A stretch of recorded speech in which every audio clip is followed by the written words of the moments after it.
Mambo muhimu ya kuzingatia wakati wa utengenezaji wa sabuni yako ya maji. Karibu sana kwenye ujasiriamali. Naitwa Mwalimu Almasi kutoka Lordiness Enterprises.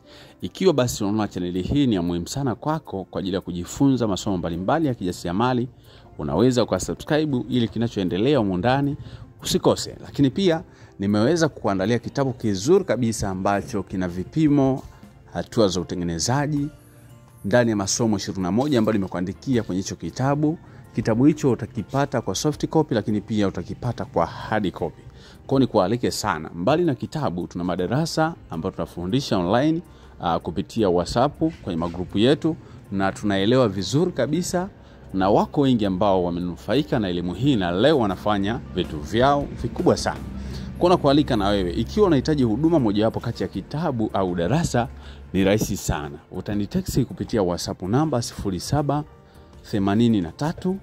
50 09 71 0783 50 09 71. Karibu sana, twende pamoja. Siku ya leo msikilizaji, nimekuletea mambo muhimu ambayo ukiyazingatia katika utengenezaji wa sabuni, basi unaweza kufika mbali sana. Jambo la kwanza msikilizaji, katika utengenezaji wa sabuni, hakikisha kwanza una elimu ya kutosha kuhusiana na bidhaa ambayo unataka kuitengeneza. Ninapozungumzia elimu, nazungumzia ile knowledge pamoja na skills za sabuni. Mfano, katika sabuni tunahitaji vitu vingi sana. Kuna vitu ambavyo ni muhimu viwepo, lakini kuna vitu ambavyo havina umuhimu wowote. Kuna vitu ni muhimu na ni lazima, lakini kuna vingine havina umuhimu wowote. Mfano, silesi kwenye sabuni lazima iwepo. Silesi au Texapon lazima iwepo. Sulfonic acid lazima tutumie. Soda Ashlight lazima tutumie.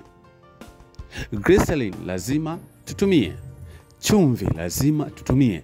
Lakini si chumvi tu ya hivi, lazima tutumie chumvi ya mawe. Kuna watu ambao huwa ni wavivu wa kukoroga sabuni.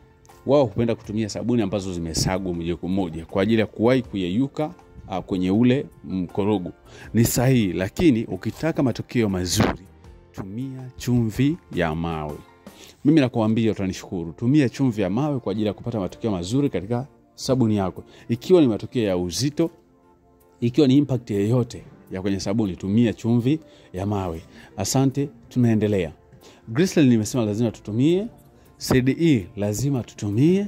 Preservative lazima tutumie. Preservative unaweza kutumia, ziko za aina nyingi. Mwanzo watu walikuwa watumia formalin, lakini baadaye kwa baadhi ya kanda ikawa imepigwa marufuku kutumika. Tuna watu ambao wanatumia sodium benzoate, ni nzuri, unaweza kutumia kwa ajili ya kupreserve product yako. Kuna watu ambao walikuwa wanatumia citric acid, hata leo inatumika pia. Hata sodium benzoate pia inatumika mpaka leo. Kwa hiyo unaweza ukatumia vizuri kabisa. Kwa lazima iwepo. Alkato au CMC lazima utumie. Hizo ni ingredients msikilizaji nakupatia.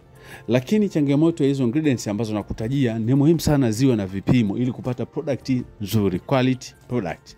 Lazima uzingatie vipimo.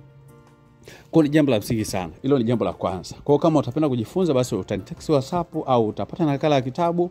Hivyo vyote nimeeleza kwa uwazi, vipimo nimekuandikia na procedure zote za utengenezaji. Baada ya kuzingatia vipimo, jambo lingine ambalo unapaswa kuzingatia msikilizaji na mtu ambaye unapenda kunifuatilia sana, jambo lingine ni ufungashaji wa bidhaa yako kabla ya kupeleka sokoni.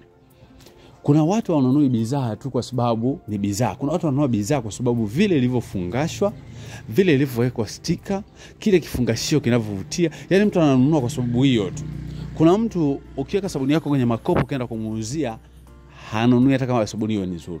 Kwa anaamini sabuni bora na nzuri ni ile ambayo imefungashwa katika mtiririko mzuri, ina kifungashio kipya, ina sticker ambayo ina mpangilio mzuri wa jina la bidhaa, matumizi ya bidhaa, maelezo ya bidhaa, ujazo au uzito wa bidhaa, address pamoja ya mtengenezaji na vitu vingine vingi ambavyo vinafanana na hivyo. Kwa vinapaswa viwepo kwenye sticker kama tarehe ya matengenezo na tarehe ya mwisho wa matumizi. Kwa hiyo hayo mambo ukiyazingatia msikilizaji, ni lazima upate matokeo chanya ambayo yatakuwezesha wewe kupiga hatua katika ujasiriamali ambao unaofanya. Karibu sana, hayo ni mambo mawili nimekuletea ambayo yanaweza yakakusaidia kupiga hatua. Lakini kwa wewe ambao unapenda kujifunza zaidi, basi utanitext kupitia WhatsApp namba 0783 50 0971.